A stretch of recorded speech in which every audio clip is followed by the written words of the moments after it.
धोलेरा गुजरात का वो नाम जो अभी तक सिर्फ प्रॉमिसेस और डीलेस के लिए जाना जाता था। जब 2001 में मैं यहाँ पे विदाई करके आई थी ना, जब वहाँ पे कुछ नहीं था, मैं तो ऐसी रो कि यहाँ पे मेरे को कहाँ डाल दिया। कितने पैसे मिले बाबा आपको 6-7 बीघा बेचने के बाद? 21वीं सदी का जो तेल बताया जा रहा है कि जो रिवॉल्यूशन आएगी वो सेमीकंडक्टर से आएगा।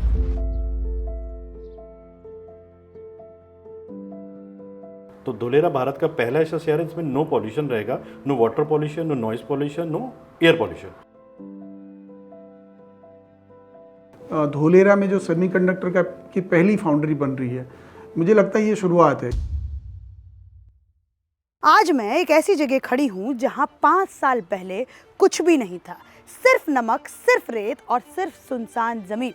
लेकिन आज यहाँ इंडिया की सबसे पहली सेमीकंडक्टर फैब प्लांट बन रही है, जो आपको मेरे पीछे दिख रही है।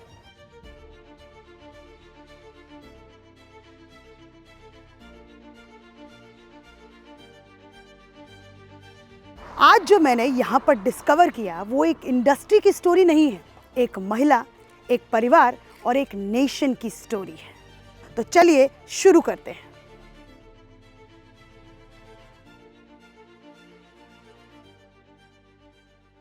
अगर किसी भी शहर का विकास आपको देखना है तो सबसे पहले आपको उनके गांव में जाना होगा। तो वैसे ही मैंने भी किया। मैं जब धोलेरा के अंदर आई और जब मैंने इतना सब कुछ डेवलपमेंट देखा तो मैं धोलेरा के आसपास के गांवों में गई और वहां पर जाकर के मैंने महिलाओं से बात किया। अच्छा, गुजरात के अंदर आप आओगे ना तो हमारे सीरियल में जैसे आप अनुपमा देखते होगे आप लोग, तो उसके अंदर अभी भी दिखाया जाता है कि कैसे अनुपमा जो है, क्योंकि गुजरात का ही पूरा कल्चर उसमें दिखाते हैं, तो कैसे जो है वो पशुओं के साथ उनका रिलेशन है, किस तरीके का है। जैसे एक महिला का मैं रिलेशन देख रही हूँ पशु के साथ, जो वो उसको नाम से बुला रही हैं, तुलसी, बब्बू और कपिला। और इन्होंने बताया, जिस भाव से मुझे बताया है कि जब माँ उनकी दूध नहीं पिलाती है तो हम अपने हाथ से दूध पिला करके जो है वो इनको बड़ा करते हैं। और जब मैंने उनसे पूछा कि आपकी ज़िंदगी इस कंपनी और इस इंफ्रास्ट्रक्चर की वजह से, इस डेवलपमेंट की वजह से कैसे बदली, तो सच मानिए जब उस महिला ने मुझसे कहा कि मैं अपने कर्म को कोसती थी, मैं अपने बाप को गाली देती थी, मैं अपने बाप को कहती थी कि मुझे आपने इस गाँव में क्यों ब्याह दिया। जब 2001 में मैं यहाँ पे विदाई करके आई थी ना, जब वहाँ पे कुछ नहीं था, मैं तो ऐसी रो कि यहाँ पे मेरे को कहाँ डाल दिया। अच्छा, फिर मैं मेरे पापा को बोला तो बोले तेरी किस्मत, तू अभी वहाँ ही रहेंगी। धोलेरा में? नहीं, यहाँ पे, यहाँ यही धोलेरा में ना? हाँ, ये 2001 में आए थे? 2001 में मेरी विदाई हुई थी। अच्छा, तो कैसा था ये पूरा गांव? पूरा गांव था, सब कच्चे मकान थे। किसी को पक्का नहीं था, सिर्फ 2 मकान थे, बड़े लोग हैं ना उनके। मेरा जेड कलर का है ना, जय साटिया, वो बेचारा यहाँ से साइकिल लेके जाता था धोलेरा पढ़ने के लिए। मेरी सास उसको 2 ही रुपए देती थी, जब 2 रुपए बहुत थे। हाँ। क्या क्या कष्ट आप लोगों को उस वक्त होता था? पानी नहीं था, लाइट नहीं थी। पानी के कहाँ से लाते थे फिर? तालाब में से। क्या बदलाव आपने देखा? यहाँ पे सबके मकान भी अच्छे हो गए, पानी, लाइट, सब वाहन भी मिलते नहीं, तो धोलेरा जाने को चल के जाने का, चल के आने का। अभी तो गाड़ी। लोगों के हाथों में पैसा कैसे आया यहाँ पर? वो साइड भी काम है उसकी, सब जाते। ये धोलेरा में जो काम चल रहा है उसकी वजह से लोगों के हाथ में यहाँ पर पैसे आए हैं। नहीं तो 1 रुपये की, मेरा सास ये दादा है ना, ये 1.5 रुपये के लिए धंधों का जाता था, पूरा दिन मजदूरी करता था। वो बात करें तो हम रोते थे कि ऐसी परिस्थिति हमारी थी। अभी आनंद आ रहा है ससुराल में? शांति है, आनंद आ रहा है। धोलेरा का अगर आसपास के आप गांव देखोगे, 22 विलेजेस आते हैं धोलेरा के अंदर। तो मैं इस मुंडी गांव में हूँ और यहाँ पे मैं देख रही हूँ कि हर एक इंसान जो है वो किस तरीके से तारीफों के पुल बना रहा है, ये धोलेरा प्रोजेक्ट के कारण। अब समझते हैं 90,000 से 90 लाख तक का सफ़र। मैं धोलेरा के एक गाँव में गई जिसका नाम था मुंडी, और मैंने जब वहाँ के बुजुर्गों से बात किया तो सच बता रही हूँ, मैं कोई झूठ और कोई यहाँ पर फैक्ट्स को बढ़ा चढ़ा कर नहीं बोल रही हूँ। जब मैंने वहाँ के बुजुर्गों से बात किया तो उन्होंने मुझसे कहा कि जी हमारे पास जो हमारी 1 बीघा की ज़मीन थी उसकी कीमत थी 90,000 रुपये। पहले बाबा से बात करती हूँ, इनको गुजराती आती है तो थोड़ा सा आप लोगों को समझने में दिक्कत आ सकती है, लेकिन हमारे भारत का स्वाद आप सभी को पता होना चाहिए, और जो अलग अलग भाषाओं का जो रस है वो भी मैं चाहती हूँ कि आप लोग सुने, सीखें, और जो भी थोड़ी बहुत दिक्कत आएगी बातों में तो ये हमारे पास ये भाई हैं। भाई आपका नाम क्या है? जयेश, इनका नाम जयेश है और ये जयेश जो है वो हमें ट्रांसलेट करके बताएंगे। तो बाबा नमस्ते। नमस्ते। नमस्ते। क्या नाम है आपका? वरजांग भाई भल्ला भाई भरवाड़। अच्छा बाबा, आपका क्या नाम है? तोगा भाई भल्ला भाई भरवाड़। तो आपकी मतलब ये जो ढोलेरा हाँ ढोलेरा। प्रोजेक्ट बन रहा है यहाँ पर, हाँ सुना है इसके बारे में? हाँ हाँ सुने। क्या बन रहा है वहाँ? पूछिए क्या बन रहा है वहाँ? આપણે શું બને ધોલેરામાં? હા આ બધી સ્કીમ આપી છે ને એમાં આપણે બે ઓલા રાખ્યા છે પ્લોટ। હે પ્લેટ પ્લેટ। आपकी कितनी जमीन, इनसे पूछो कितनी जमीन जो है वो सरकार को दिया इन्होंने? અત્યારની આપણે અત્યારે જે જમીન રહી ને એમાં 50% જમીન આપણે ગવર્મેન્ટને આપી, હા 50%। 50% આપણી પાસે રહી ફાઇનલ પ્લોટ। હા हाँ, तो बाबा ने कितना जमीन अपना बेचा है अभी? દાદાને અભી 6 बीघा बेचा है, 6 से 7 बीघा बेचा है। 6 से 7 बीघा आपने बेचा है। और एक सेकेंड आप शांत रहिएगा। कितने पैसे मिले बाबा आपको 6-7 बीघा बेचने के बाद? पैसा पैसा पैसा कितना? 3 करोड़। हैं? 3 करोड़। 3 करोड़। हाँ मतलब 6-7 बीघा इन्होंने अपना बेचा और इनको ये नहीं पता कि ढोलेरा के अंदर बन क्या रहा है और इनको पैसा कितना मिला है। तो 3 करोड़ पैसे जो हैं वो बाबा को मिले हैं। मतलब आप ये समझिए एक बुजुर्ग की पूंजी क्या होती है, ज़मीन, और ये जनरेशनल वेल्थ होती है। और उस जनरेशनल वेल्थ की उनको कीमत आज इस प्रोजेक्ट की वजह से यहाँ के जो आसपास के गांव के लोग हैं उनको जनरेशनल वेल्थ की कीमत जो है वो लगभग 3 करोड़ रुपए मिली। उस बुजुर्ग ने मुझे ये भी बताया कि कैसे उस 3 करोड़ रुपए का उन्होंने तगड़ा इन्वेस्टमेंट किया और यहीं पर एक गैप ग्रुप है कंपनी जो कि यहाँ पर इंफ्रास्ट्रक्चर तैयार कर रही है ढोलेरा के अंदर। और उन्होंने मुझे बताया कि उनका एक कोई प्रोजेक्ट था जिसमें उन्होंने 20-30 लाख रुपए में 2 BHK अपार्टमेंट वहाँ पर खरीदा और उसका महीने में 50,000 रुपए मिल रहा है, क्योंकि जो गैप ग्रुप है वो यहाँ पर जो है रेंटल प्रॉपर्टीज़ के ज़रिए उनको फ़ायदा पहुँचाने की कोशिश कर रही है। आज आपके गांव की जो ज़मीन है वो 1 बीघा का कितना रेट है? पर एने का 4,000 से 5,000 का अभी आप रेट मुझे है। बीघा में बताइए। बीघा में अभी 50 या 60 से 40 से 60 तक का अभी रेट चल रहा है लाख में। 60 लाख से 50 लाख। 60 लाख से 50 लाख। और ये कितने सालों में हुआ है 60 लाख से 50 लाख? मतलब 20,000 से 60 लाख से 50 लाख तक का सफर कितने? 2007 से लेकर अभी तक में बढ़ा है। 2007 से लेके 26 तक में। 26 तक बढ़ा है। और सबसे ज्यादा रेट कब मतलब बढ़ा है? सब 3 साल में जब टीपी फाइनल हुआ ये एक्टिवेशन एरिया और ये टाटा का जो सब प्लांट आया उसके जो जैसे जैसे कंपनियाँ आती गई वैसे वैसे रेट बढ़ता गया। दूसरे गांव में गई, बोलाइरी करके गांव है, उसके अंदर मुझे बताया गया कि जी हमारे गांव में 1 बीघा की कीमत जो है वो केवल मात्र 20,000, 30,000, 40,000, 50,000 इतनी हुआ करती थी। इंडस्ट्रियल एरिया की वजह से पॉल्यूशन भी रहता है। लेकिन यहाँ वो प्रश्न नहीं रहेगा। एक तो आपको सारी सुविधा मिलेगी, अच्छा जीवन जीने के लिए ये पूरा सिटी ग्रीनफील्ड एरिया है। उसका मतलब कि ये पर्यावरण के हिसाब से बनेगा, हमारे लोगों को रहने लायक भी रहेगा, सेहत के लिए भी अच्छा होगा।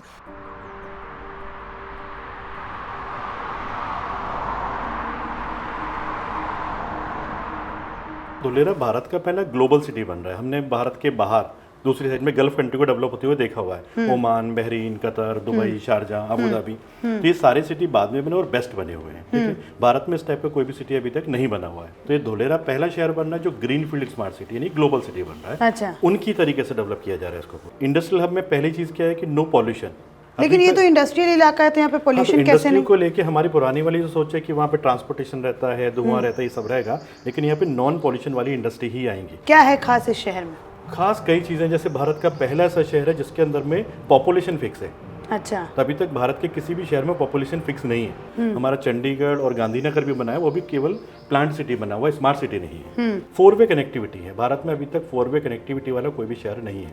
और कुछ है इसमें बताने लायक? मुझे लगता है आपने सब कुछ बता दिया, क्योंकि अब नीचे ही जाकर के हम लोग इसको और अच्छे से समझेंगे और देखेंगे कि क्या डेवलपमेंट्स ढोलेरा के अंदर जो हैं वो और हो रही हैं। पर सवाल ये है कि ये सब कुछ हो कैसे रहा है। तो इन सब को समझने के लिए हमें जाना होगा एक ऐसी दुनिया में जिसको समझे बिना हम 21वीं सदी का भारत नहीं समझ सकते, जिसका नाम है सेमीकंडक्टर्स। केम छो भैया? मजामा। इस गाड़ी के अंदर चिप है, इस मोबाइल के अंदर चिप है, ये जो कैमरा चल रहा है इसके अंदर भी चिप है।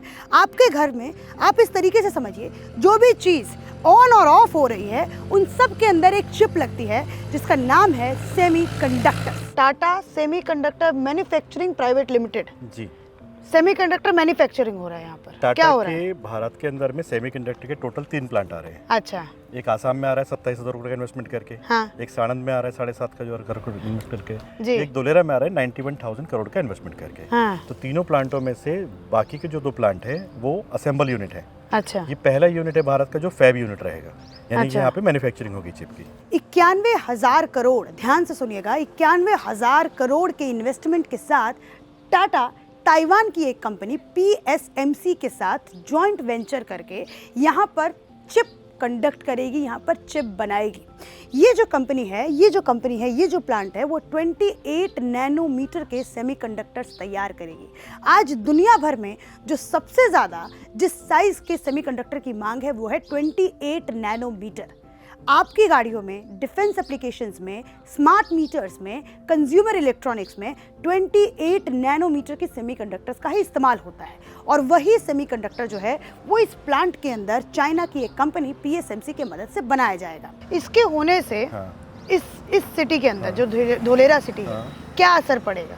आपको क्या लगता देखो, है? अकेला ना साणंद के अंदर में टाटा नैनो आया था, हाँ। तो साणंद का पूरा कायाकल्प हो गया था। अच्छा, और टाटा ग्रुप का आप सोचो ना, पूरा भारत छोड़ के धोलेरा के अंदर ही 90,000 करोड़ का इन्वेस्टमेंट लेके क्यों आए हैं लोग?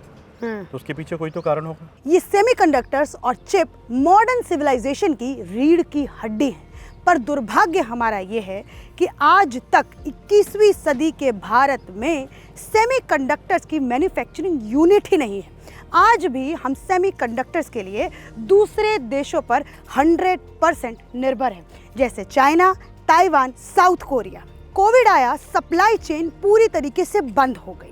सेमीकंडक्टर्स हमारे देश में इंपोर्ट होना बंद हो गए, जिसकी वजह से हमारी ऑटोमोबाइल इंडस्ट्री पूरी तरीके से ठप, हमारे इलेक्ट्रॉनिक्स पूरी तरीके से ठप।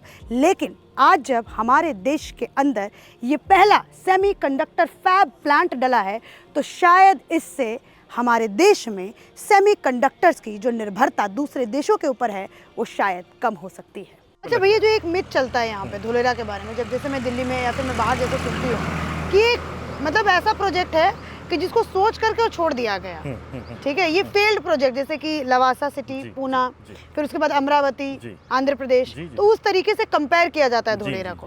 तो ये वाला जो प्रोजेक्ट है पूरा धोलेरा का, इसमें सेंट्रल गवर्नमेंट और स्टेट गवर्नमेंट शामिल है, और पूरा प्रोजेक्ट की बॉडी अलग बनाई गई है, PPP मॉडल पे इसको बनाया जा रहा है, जिसमें फेल होने के चांसेस नहीं रहेंगे। ये प्लांट लगभग 20,000 लोगों को डायरेक्ट और इनडायरेक्ट नौकरियां भी देगा। जब ये प्लांट यहाँ पर लग रहा है तो ये अपने साथ एक इकोसिस्टम तैयार करेगा। मतलब आप इस तरीके से समझिए कि जब एक सेमीकंडक्टर फैब प्लांट किसी शहर में लगता है, किसी इलाके में लगता है, तो वो अपने साथ एक पूरा इकोसिस्टम तैयार करता है, जिस इकोसिस्टम के कारण एक पूरा इंडस्ट्रियल हब तैयार होता है, जिसके अंदर केमिकल सप्लायर्स, क्योंकि सेमीकंडक्टर्स को बनाने में लगभग 500 केमिकल्स की ज़रूरत होती है, पैकेजिंग सप्लायर जो यहाँ से सेमीकंडक्टर्स बन के निकलेगा, फिर उसको पैकेजिंग करने के लिए जो कंपनी होगी वो इसी धोलेरा में लगाई जाएगी। इलेक्ट्रॉनिक्स, जब उस चिप को पूरी तरीके से मैन्युफैक्चरिंग कर दिया जाएगा तो अलग अलग तरीके के इलेक्ट्रॉनिक प्रोडक्ट्स को बनाने वाली कंपनीज भी यहाँ पर लगाई जाएंगी। और लॉजिस्टिक्स, जब ये पूरे के पूरे इंडस्ट्रियल हब से जब पूरा सामान रेडी होगा, जब पूरे गुड्स रेडी होंगे, तब उन सबको एक जगह लॉजिस्टिक डिपार्टमेंट में जाके स्टोर किया जाएगा, जो पूरे एक इकोसिस्टम को तैयार करता है। आप सोचिए, आप अनुमान लगाइए कि सिर्फ एक इस इंडस्ट्री के कारण कितनी सारी नौकरियां धोलेरा में लगने वाली हैं आगे आने वाले कुछ सालों में। धोलेरा के अंदर में भी जो मेन एनर्जी का सोर्स रहेगा वो सोलर रहेगा। अच्छा, तो 5,000 मेगावाट का सोलर पार्क भी बनेगा। अच्छा, ठीक है। अब उसमें सोलर की प्लेट्स और सेल्स तो लगने ही लगने हैं। हाँ, तो ये डिमांड को पूरा करने के लिए रिन्यू एनर्जी ने एक पहला प्लांट यहाँ पर। अच्छा अच्छा, made in India for the world. Dholera जहाँ पर सेमीकंडक्टर फैब प्लांट लगा है, उसको बनाने के लिए 24/7 की बिजली की आवश्यकता होती है, और उसी आवश्यकता को पूरा कहीं ना कहीं यहाँ पर एक कंपनी है रीन्यू, वो 3,000 करोड़ के इन्वेस्टमेंट के साथ पूरा करने की कोशिश कर रही है। तो मतलब ये पूरा जो है वो खुद से ही प्रोड्यूस कर रहा है। पूरा शहर हर चीज़ के लिए सेल्फ डिपेंड रहेगा, चाहे वो पानी पीने का पानी हो, हाँ, चाहे इलेक्ट्रिसिटी का हो, या गार्बेज का हो तो शहर के अंदर ही गार्बेज को ख़त्म कर दिया जाएगा। तो और ये सारी चीज़ें। 3000 करोड़ की फैक्ट्री जो है हाँ। सोलर प्लेट बनाने की, वो यहाँ पे लग गई है। एक और आपको फैक्ट अगर मैं बताऊं तो आज भी जो भारत है अपने सोलर पैनल्स के ज़रूरत के लिए चाइना और दूसरे देशों पर निर्भर है, लेकिन धोलेरा की वजह से शायद ये भविष्य में संभव हो सकता है कि हम अपनी एनर्जी सोलर पावर जो है वो खुद सोलर पैनल्स बना करके जनरेट करें।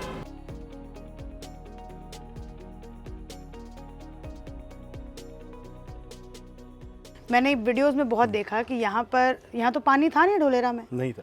कैसे पॉसिबल है गुजरात में ये सब? ये भारत का पहला स्ट्रॉन्ग वाटर मैनेजमेंट सिस्टम है जो सिंगापुर मॉडल का है। जैसे यहाँ पे पानी नहीं है इस क्षेत्र में, इस क्षेत्र को गुजरात के अंदर बोला जाता है खारपाट का एरिया। अच्छा, वो क्या होता है? खारपाट मतलब यहाँ से पास में गल्फ ऑफ खम्बाट की खाड़ी है। खाड़ी से बार बार जब भी पानी आता है टाइड के अंदर में, उसमें सॉल्ट आता है, सॉल्टी वाटर आता है। और ये अभी से नहीं आ रहा, वर्षों से आ रहा है। अगर जमीन को खोदेंगे तो नीचे सॉल्ट वाला पानी निकलेगा। तो यहाँ दूर दूर तक पीने का पानी नहीं है। तो यहाँ पानी की व्यवस्था के लिए ये पहला स्ट्रॉन्ग वाटर मैनेजमेंट सिस्टम है। ये क्या काम करेगा, अब जब बारिश होगी तो बारिश सड़क पे गिरेगी, सड़क से सारा का सारा पानी डक्ट में जाएगा। तो 10 बाई 12 की डक्ट जमीन के अंदर डाली गई है। अब ये टनल के अंदर में पानी भर जाएगा, सड़क जो से बारिश जाके, का पानी जो होगा। बारिश का पानी होगा। अब बारिश के पानी में नमक तो नहीं है, वो पानी वहाँ पे गया, वहाँ से पानी बहता हुआ इस क्रीक में इकट्ठा होगा। अच्छा, तो मल्टीपल जगहों से ये पानी के सारा क्रीक में इकट्ठा होता जाएगा। अच्छा। ये अभी क्रीक जो है 6 किलोमीटर लंबी बनी है। हाँ, ये टोटल 15 किलोमीटर लंबी बननी है। अच्छा, 110 फीट चौड़ी बननी है और 15 फुट गहरी बननी है। ठीक है। इस तरीके की 3 क्रिकेट धोलेरा में टोटल मिला के भविष्य में बनेंगी। तो इस पानी को WTP प्लांट में लेके जाएंगे, वहाँ पे रिसाइकिल करेंगे, रिसाइकिल करके घरों में पीने के पानी की व्यवस्था हो जाएगी। ठीक है। घर से जो पानी निकलेगा वो STP प्लांट में जाएगा, अच्छा, सीवरेज ट्रीटमेंट प्लांट में, वहाँ जाएगा। वहाँ से रिसाइकिल होकर और इंडस्ट्री वालों को दे दिया जाएगा। अरे, पूरा रिसाइकिल हो गया पानी। रिसाइकिल होकर इंडस्ट्री वालों को मिल गया। हाँ, इंडस्ट्री से जो पानी निकलेगा वो फिर रिसाइकिल होगा तीसरी बार, अच्छा। CETP प्लांट में जाएगा। हाँ। और वहाँ से रिसाइकिल होकर आपके घरों में एक बार लाइन और आएगी, जैसे US वगैरह में आती है। अच्छा, तो वहाँ क्या होता है, पीने का पानी अलग होता है और वॉशिंग के लिए, गार्डनिंग के लिए अलग पानी होता है। अगर किसी वजह से बारिश ज़्यादा हो जाए तो इस पानी को गल्फ ऑफ खम्बाट की खाड़ी में छोड़ दिया जाएगा। अच्छा, किसी वजह से बारिश कम होती है हाँ। तो नर्मदा कैनाल की जो पाइपलाइन है उससे उस बार की पूर्ति करेंगे। क्या बात है, बहुत ही अच्छा तो सिस्टम पानी का है। व्यवस्था ये भारत में पहला बार सिस्टम है। पहला बार है। भारत का पहला डिक फ्री सिस्टम है। डिक फ्री यानी कि शहर को अगले 100 साल तक खोदना नहीं पड़ेगा किसी के लिए। मतलब सब कुछ अंडरग्राउंड है। सब कुछ। अभी भी आपको शहर दिख रहा है यहाँ पे, हाँ। ये सड़कें दिख रही हैं, यहाँ पे आपको लाइट्स दिख रही हैं, हाँ। लेकिन ओपन में कुछ भी दिख रहा है आपको, वायर किसी भी प्रकार के? नहीं, एक भी दिख रहा है। वायर नहीं। कोई भी पाइपलाइन आपको ओपन दिख रही है? नहीं। सब कुछ अंडरग्राउंड है। ये एशिया का बिगेस्ट एरिया जो प्लग एंड प्ले के साथ रेडी टू मूव है। Plug and play ready to move का मतलब क्या होता है? तो प्लग एंड प्ले का मतलब सुविधाएं तैयार हैं, आप आइए और काम चालू कीजिए। अच्छा। आपके जीवन के इतिहास में, हमारे जीवन के इतिहास में और हमारे पप्पा के जीवन के इतिहास में अच्छा। कभी हमने सुना है कि कोई नया शहर बना है?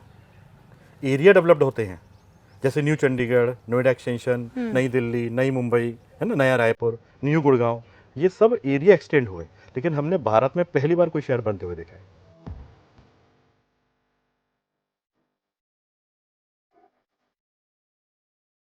ये ढोलेरा केवल मात्र गुजरात को इंडस्ट्रियल कैपिटल नहीं, भारत को इंडस्ट्रियल कैपिटल बनाने की क्षमता रखता है।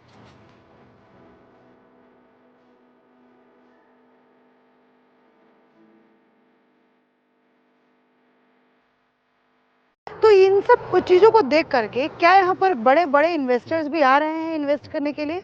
कोई भी ऐसा प्रोजेक्ट होता है, जब तक वहाँ पर इन्वेस्टर्स नहीं आते हैं तो लोगों का भरोसा नहीं होता है। अब पूरे भारत में जब भी प्रोजेक्ट बनते हैं ना, 90% प्रोजेक्ट ऐसे होते हैं जो एरिया लेवल के होते हैं। यानी उस एरिया लेवल का मतलब 5 से 7 किलोमीटर के लोग ही उसमें इन्वेस्टमेंट करते हैं। और एक होता है ग्लोबल प्रोजेक्ट, नेशनल प्रोजेक्ट। ये भारत का पहला ऐसा है अच्छा, कि इसके अंदर से ऑल ओवर इंडिया से इन्वेस्टर आ रहे हैं। अच्छा, हम लोग ये ऐसा कह सकते हैं, क्योंकि जब से मैं देख रही हूँ तो यहाँ पर मुझे दिख रहा है कि यहाँ पर अभी लोग बसने शुरू नहीं हुए हैं, लेकिन यहाँ पे पानी टंकी जो है वो, जैसे आप अगर दूर से देखेंगे तो वो 2.5 लाख लीटर का है। 2.5 लाख लीटर की 12 पानी की टंकी है। 2.5 लाख लीटर की 12 पानी की टंकी जो है वो पूरा मतलब पूरा लगा दिया गया है। लगा दिया गया है। तो क्या हम लोग ये कह रहे हैं कि हम लोग फ्यूचर के, ये गलत मुझे आप बताइएगा, कि फ्यूचर के एक ऐसे शहर में खड़े हैं जहाँ पे हम लोग इतिहास देख रहे हैं अपने आंखों से, ये कैसे हिस्ट्री देख रहे हैं? हमने पहले बोला था प्लग एंड प्ले, यानी कि यहाँ पे लोगों के आने से पहले सुविधा तैयार की जा रही है और सब पे बैंक। मतलब यहाँ पे बच्चों के पढ़ने के लिए स्कूल भी है, हॉस्पिटल भी है, कंस्ट्रक्शन भी हो रहा है लोगों के रहने के लिए, फैक्ट्रीज भी हैं। मतलब फुल पैक्ड सिटी ये बनने वाली है। दुबई 2.0 बनने वाला है। दुबई 2.0। आपको नहीं लगता बड़ा बड़ा दावा कर रहे हैं? दुबई 2.2 अब अच्छा, आप ये इंडिया के अंदर। ओके, आप ये समझिए कि हम लोगों के यहाँ जब तक कुछ होता है नहीं ना, मानते नहीं है। पता है फिर क्या बोलेंगे लोग जी। कि बातें इतनी बड़ी कीजिए कि जिसके ऊपर लोगों को विश्वास हो। ठीक है, जैसे मैंने बताया आपको कि वर्ल्ड का सबसे बड़ा स्टैचू कहाँ पे है? गुजरात में ही है ना। वर्ल्ड का सबसे बड़ा फिनटेक सिटी कहाँ पे है? गिफ्ट सिटी गुजरात गुजरात में। में है। ज्यादा वर्ल्ड मत बोलिए, दूसरे शहरों से लोग देख रहे होंगे, जलन हाँ, हो तो जाएगा वर्ल्ड लोगों का को। सबसे बड़ा स्टेडियम कहाँ पे है? बोलेंगे सब कुछ तो गुजरात में ही लेकिन है। हम आपसे पूछ रहे हैं ना, वर्ल्ड का सबसे बड़ा स्टेडियम कहाँ पे है? गुजरात में। गुजरात में। वर्ल्ड का सबसे बड़ा सीएनजी पार्क कहाँ बन रहा है? गुजरात में। भावनगर के अंदर में, गुजरात में। वर्ल्ड का सबसे बड़ा सोलर पार्क कहाँ बन रहा है? गुजरात में। कच्छ के अंदर में बन रहा है, गुजरात में। वर्ल्ड का सबसे बड़ा डाटा सेंटर कहाँ बन रहा है? गुजरात के अंदर बन रहा है, जामनगर के अंदर में। तो यहाँ पे सबका साथ सबका विकास। ये जो गाड़ियाँ हैं ये कौन है? ये वर्कर्स की गाड़ियाँ हैं सब। ये दिख रहे हो, आपको दिख रहे होंगे, इसमें सारे वर्कर्स वर्कर्स हैं। ये काम करने वाले। हाँ, ये मतलब वो ट्रक पूरा भर के वर्कर है, ये वो सारे वर्कर, सारे जो लोग वर्कर यहाँ टाटा के लिए काम कर रहे हैं, ये वर्कर्स हैं, ये Yes, सब के yes, सब। yes, yes, yes, ये सभी लोग वर्कर्स हैं। ये शिफ्टों के हिसाब से जा रहे हैं। अच्छा। हाँ, रहते कहाँ हैं ये सारे वर्कर्स? ये वर्कर्स बहुत सारे भावनगर रहते हैं, धुलेरा गांव के अंदर में जो जगह है आसपास में, या फिर फैदरा के पास में, अड़ोस पड़ोस में फिलहाल रह रहे हैं अभी, क्योंकि यहाँ रहने के लिए नहीं है।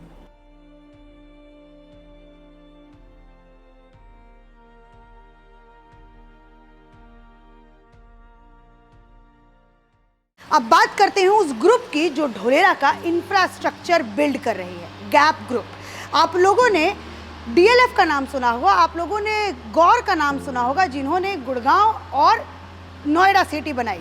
जब ये पूरी की पूरी सिटी तैयार होगी तो यहाँ पर कितना ज़्यादा रियल एस्टेट का बूम होगा। जब यहाँ पर लोग रहने आएंगे तो उनके रहने की व्यवस्था, मतलब रेजिडेंशियल इलाके की ज़रूरत होगी, कमर्शियल इलाके की ज़रूरत होगी, तो उसमें अपना एक बहुत बड़ा योगदान जो है वो गैप ग्रुप यहाँ पर कर रहा है। हम 2014 से धुलेरा में काम कर रहे हैं, तो उस समय लोगों को यही था कि धुलेरा कौन आएगा। सच में जब मैं ये स्टोरी को कवर कर रही हूँ, इस प्रोजेक्ट को मैं कर रही हूँ, तो मुझे ऐसा लग रहा है कि मैं अपने आगे आने वाले फ्यूचर को देख रही हूँ। क्योंकि आज तक कभी भी मैंने अपने पूरे जीवन में ये नहीं सुना कि कभी कोई स्क्रैच से सिटी बनाई जा रही हो, लेकिन ढोलेरा बिल्कुल स्क्रैच से ग्रीन फील्ड सिटी के तौर पे तैयार की जा रही है। यहाँ पे हर उस फैसिलिटी का ध्यान रखा जा रहा है कि कैसे यहाँ पे जो पॉपुलेशन है वो कंट्रोल्ड हो, कैसे 24 घंटा जो है वो सप्लाई, इलेक्ट्रिसिटी की सप्लाई दी जाएगी, कैसे पानी की जो व्यवस्था है वो इस पूरे इलाके में सफिशिएंट जो है वो खुद से ढोलेरा का एक अलग अथॉरिटी जो है वो यहाँ पे रहने वाले लोगों के लिए करेगी।